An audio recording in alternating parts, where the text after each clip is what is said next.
अस्सलाम वालेकुम स्टूडेंट्स। आज हम जो है वो एक्सरसाइज 1.2 के क्वेश्चन 3 का पार्ट 1 करने जा रहे हैं। स्टेटमेंट ये है कि find the real value of X and Y if X plus iota Y का square is equal to 25 plus 60 iota. यहाँ पे एक कम्प्लेक्स नंबर है जिसे वेरिएबल की फॉर्म में लिखा हुआ है, मतलब इसमें कोई फ़िक्स वैल्यू नहीं है, उसका स्क्वायर है। तो उसका आंसर जो है वो 25 प्लस 60 होता है। तो हमने करना ये है कि इसको सॉल्व करने के बाद हमें एक्स और वाई की जो है वो वैल्यूज़ जो है मालूम करना है। इसका मतलब ये है कि एक्स और वाई की ऐसी वैल्यू जो है वो हमने फाइंड करनी है जिसको हम इसमें रखने के बाद जो है वो अगर उसका स्क्वायर लें तो उसका आंसर जो है वो ये आएगा। अब सबसे पहले हमने जो है वो गिवन स्टेटमेंट को लिख लेना है। एक्स प्लस अयोटा वाई का square is equal to 25 plus 60 एटा।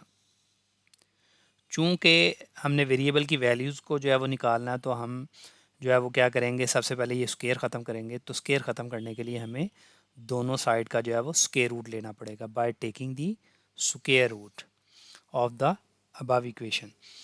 तो एक्स प्लस एयोटा वाई का स्क्वायर करने के बाद उसका स्क्वायर रूट ले लेंगे और इक्वल के इस साइड पर 25 प्लस 60 होता है, इसका भी हम स्क्वायर रूट ले लेंगे। तो ये जो है वो स्क्वायर रूट और ये स्क्वायर कटेगा और सिर्फ एक्स प्लस एयोटा वाई रह जाएगा। जबकि यहाँ पर जो है वो कम्प्लेक्स नंबर 25 प्लस 60 एयोटा का जो है वो अंडर रूट है।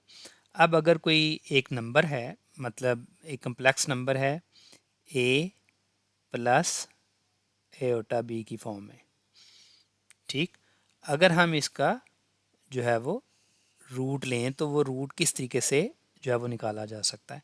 तो इसके लिए आपको एक फार्मूला जो है वो याद करना, जो कि ये दिया गया। किसी भी कम्प्लेक्स नंबर का जो स्क्वायर रूट है वो उसका फार्मूला ये है। वो क्या है कि सबसे पहले आपने इसका जो है वो z, मतलब अगर ये कम्प्लेक्स नंबर को आप z से डिनोट करें तो आपको सबसे पहले इसका मॉड लेना है। अब इसका मॉड जो है वो किस तरीके से लेंगे, उसमें क्या होता है कि जो रियल पार्ट और जो इमेजिनरी पार्ट है उसका आपने क्या करना, स्क्वायर, जैसा कि ए का स्क्वायर प्लस बी का स्क्वायर। इसमें आपको जो है वो आयोटा जो है वो नहीं लिखना, जस्ट उसके जो है वो कोफिशेंट्स को लिखना है, यानी कि रियल पार्ट का कोफिशेंट और इमेजिनरी पार्ट का कोफिशेंट जो बी है ये लिखना है और इसका आपने क्या कर लेना है, स्क्वायर कर लेना है। तो आपको z जो है वो z मॉड हासिल होगा। इसमें जो है वो ये पहला पार्ट जो है वो x के बराबर है और दूसरा पार्ट जो है वो y के बराबर है। तो यहाँ पर अगर एक कम्प्लेक्स नंबर का जो है वो आपने स्क्वायर रूट लेना है तो उसमें क्या करना है कि आपको चाहिए ये कि z मॉड चाहिए। उसमें आपने क्या करना है कि इसमें जो x है ये प्लस कर देना है। इसमें x की जो वैल्यू होगी वो आपने लिख देनी है और डिवाइडेड बाय आपने क्या कर देना है इसको 2 से, ठीक।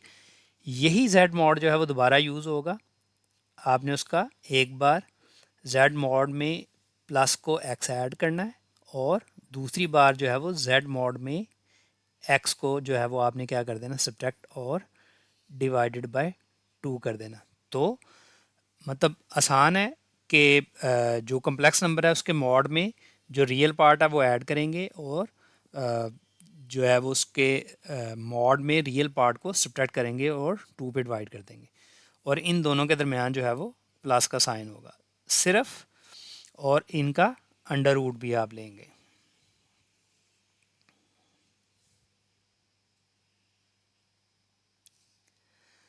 अजाफी चीज़ ये है कि जो आपने दूसरा पार्ट लिखा उसके साथ y की वैल्यू आप जो है वो लिखेंगे अयोटा के साथ और y का आपने जो है वो मॉड जो है वो नीचे लिखना है।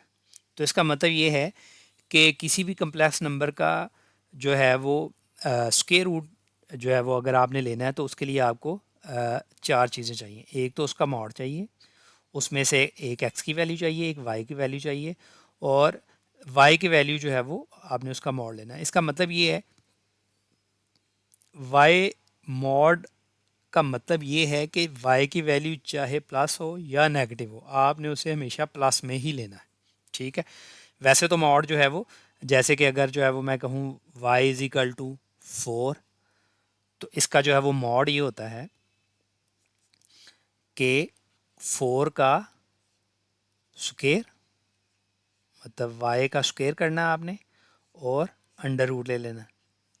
तो आप देखें ये कटेगा और ये से कटेगा, तो y की वैल्यू जो है वो क्या होगी, 4 ही आएगी।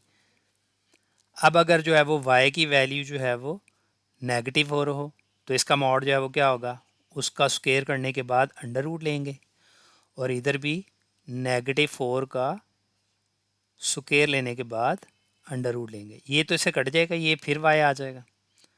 और -4 का अगर स्क्वायर करेंगे तो वो 16 प्लस में आएगा और अंडर रूट और आंसर जो है वो फिर 4 आएगा। तो यहाँ पर आप देखें कि आपने y की वैल्यू जो है वो चाहे +4 लें या y की वैल्यू जो है वो -4 लें, उसका आंसर जो है वो प्लस में ही आएगा। तो अब हम जो है वो गिवन वैल्यूज़ के अंदर यहाँ पर जो है वो x की वैल्यू जो है वो 25 है और y की वैल्यू जो है वो 60 है।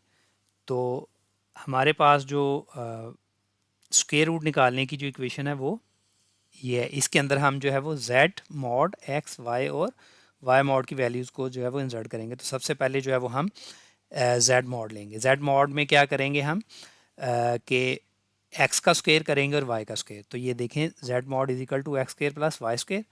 तो x की वैल्यू जो है वो यहाँ पर 25 है, तो 25 का जो है वो स्क्वायर कर दिया हमने। और y की वैल्यू जो है वो यहाँ पर देखें तो 60 है, तो हमने यहाँ पे 60 का स्क्वायर कर दिया। तो 25 का स्क्वायर जो है वो 625 और 60 का स्क्वायर जो है वो 3600 के बराबर होता है। और इनको ऐड करें तो 4225 आएगा और उसका रूट जो है वो लेंगे तो 25। तो हमें z मॉड की वैल्यू जो है वो हासिल हो गई है 65 और x की वैल्यू जो है वो हमें x की वैल्यू जो है वो 25 है, मतलब हमने z मॉड भी निकाली है और x की वैल्यू जो है वो तो वैसे ही इक्वेशन के अंदर जो है वो 25 दी हुई है और y की वैल्यू भी जो है वो 60 दी है। अब y का मॉड का मतलब है कि यहाँ पर y जो है वो 60 के बराबर है। तो मैंने कहा था y मॉड जो है वो किसके बराबर है, एक्चुअल में y का मॉड किसके बराबर होता है कि आप जो अपने गिवन नंबर है उसका जो है वो आप क्या करेंगे, स्क्वायर करेंगे और स्क्वायर करने के बाद जो है वो अंडर रूट लेंगे, तो वो उसका मॉड आता है। तो यहाँ पर +60 को स्क्वायर में करें और या अगर अगर देखें तो यहाँ पे ये इसके साथ जो है वो अंडर रूट और स्क्वायर कटेगा, तो ये 60 वैल्यू आ जाएगी। तो आपको अब स्क्वायर रूट निकालने के लिए जो है वो चारों चीज़ें आपने निकाली है, z मॉड x y और y मॉड जो है वो आपने ले ली हैं वैल्यूज़। और ये वैल्यूज़ जो है वो अब आप जो है वो इक्वेशन नंबर 2 के अंदर जो है वो आप पुट करेंगे। तो let's see, x plus eta y जो है वो उसका square is equal to z mod plus x divided by 2 plus iota y divided by y mod under root z mod -x/2। तो अब हम बारी बारी जो है वो ये सारी वैल्यूज़ जो है वो इनके अंदर पुट करेंगे। तो यहाँ पर आप देखें कि z मॉड जो है वो यहाँ पे हमने 65 निकाला, तो यहाँ पे 65 जो है वो लगा दिया, प्लस x की वैल्यू जो है वो 25 है तो 25 डाल दी और ये 2।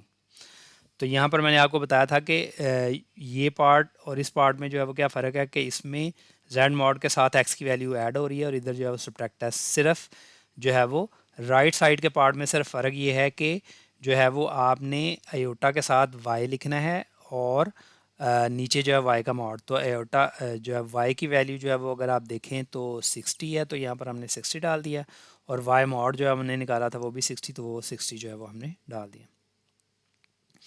अब जो है 65 और 25 जो है वो क्या होगा, ये 90 है और 90 डिवाइडेड बाई 2 प्लस ये 60 जो है वो इस 60 से जो है वो कैंसिल होगा और सिर्फ आयोटा रह जाएगा। 65 में से 25 जो है वो सब्ट्रैक्ट करेंगे तो 40 है और डिवाइडेड बाई 2 है।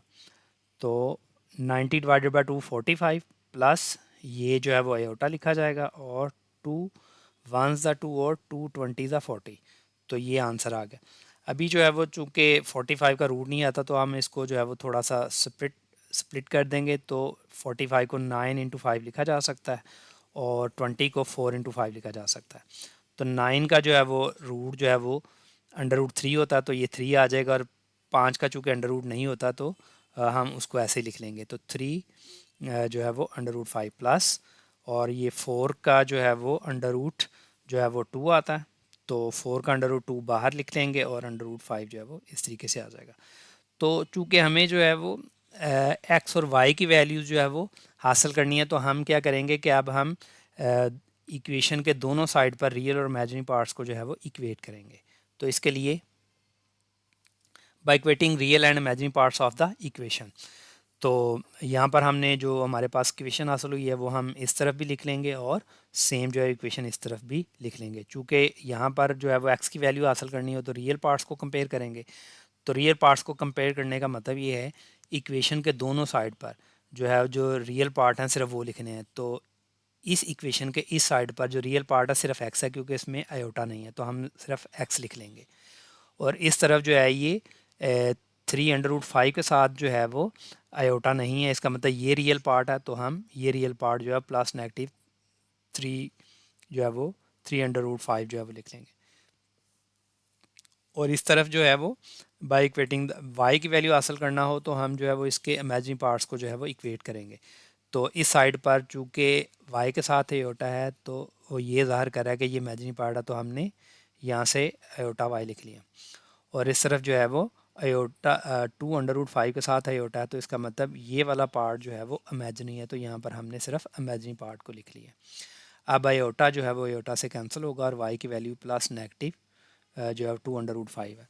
अब इसका मतलब ये है कि ये दो वैल्यूज़ हैं, एक जो है वो प्लस की वैल्यू मतलब एक्स की दो वैल्यूज़ निकली हैं, एक 3 है और एक 3 मतलब 3√5 प्लस में है, और दूसरी जो है वो नेगेटिव जो है वो 3√5 में। इसी तरह अगर आप वाई देखें तो वाई की भी वैल्यूज़ जो है वो दो हैं, एक 2 जो है वो 5 आई है और दूसरी जो है वो नेगेटिव जो है वो 2√5 है। इसका मतलब ये है कि अगर x की वैल्यू जो है वो प्लस 3√5 है तो उधर से y की वैल्यू जो है वो प्लस 2√5 होगी, और अगर x की वैल्यू जो है वो 3√5 आएगी तो उधर से y की वैल्यू जो है वो नेगेटिव 2√5 है। तो लिहाजा जो है वो ये रिक्वायर्ड x और y की वैल्यूज़ जो है वो हमने हासिल कर ली हैं।